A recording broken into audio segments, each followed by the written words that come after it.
auxiliary acid solution indicator phenolphthalein indicator second experiment indicator ఏంటి phenolphthalein indicator end point వచ్చేసి colourless to pale pink solution colourless గా ఉండి pale pink కి మారగానే experiment complete అయ్యిందని అది end point ని indicate చేస్తుంది. ఈ విధంగా a principle burette solution prepared solution indicator end point ఇవన్నీ రాస్తే మనకి ప్రొసీజర్ అయిపోతుంది. ఇది సెకండ్ ఎక్స్పెరిమెంట్ కి సంబంధించి. ఇక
N1. Next M2 N2 V2 అని రాయాల్సి ఉంటుంది. ఇవి రాసిన తర్వాత కొంచెం నిదానంగా ఆలోచించి ఈ M1 V1 వాల్యూస్ ని ఫిల్ చేయండి. సో ఇక్కడ M1 అంటే సోడియం కార్బోనేట్ యొక్క మొలారిటీ మన ప్రాబ్లం లో ఇచ్చారు 0.05 అని ఇచ్చారు కాబట్టి ఇక్కడ ఏం రాస్తారు 0.05 మోలార్ సోడియం కార్బోనేట్. M1 అంటే ఏంటి మొలారిటీ ఆఫ్ సోడియం కార్బోనేట్ అని మన క్వశ్చన్ లో ఇచ్చారు కాబట్టి ఏం రాసా 0.05 molar.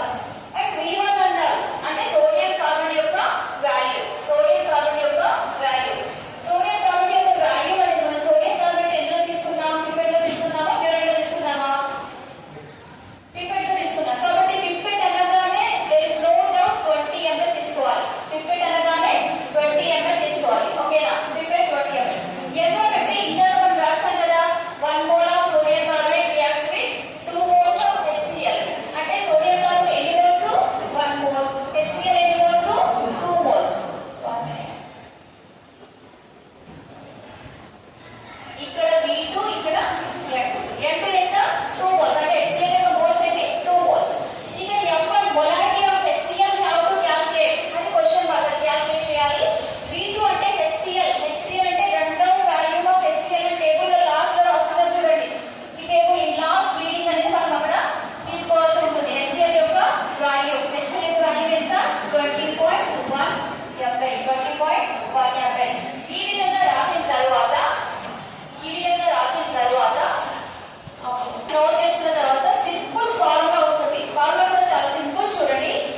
M1 V1 by N1 equal to M2 V2 by N2. ఇంత సింపుల్ ఫార్ములాని గుర్తుపెట్టుకొని రాస్తే మీకు ఇక్కడ 1 మార్క్ వచ్చేస్తుంది. ఇదంతా రాయకపోయినా ఇది రాస్తే చాలా ఏమొస్తుంది 1 మార్క్ వస్తుంది. M1 V1 by N1 equal to M2 V2 by N2.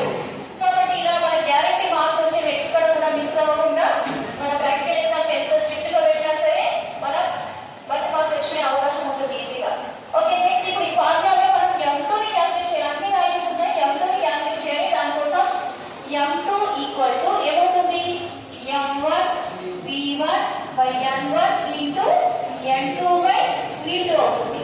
So M1 ఎంత 0.05 into V1 20 ml by N1 ఎంత 1 and N2 2 by V2 ఎంత 20.1. నేను ఈజీగా ఉండడానికి 20.1 తీసుకున్న అప్రాక్సిమేట్లీ 1 క్యాన్సిల్ చేద్దాం. అప్పుడు ఎంత అవుతుంది 0.05 ఇంటూ 2 అంటే 0.1 అవుతుంది. 0.1 మోలార్. ఏ వాల్యూ M2 అంటే ఏంటి HCl యొక్క మొలారిటీ. HCl యొక్క మొలారిటీ ఎంత వచ్చింది 0.1. కానీ మనకి క్వశ్చన్ లో HCl మొలారిటీ కనుక్కోమలేదు.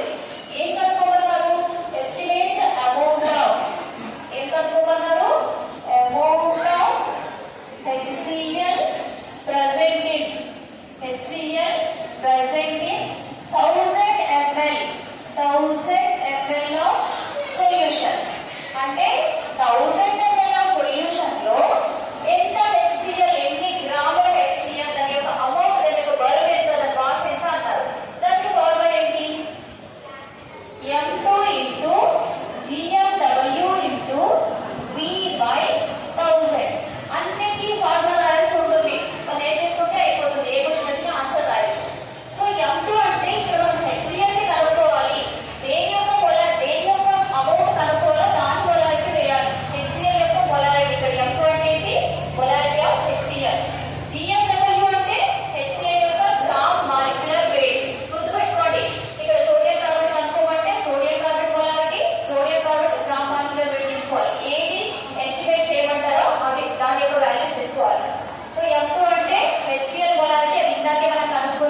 This point 5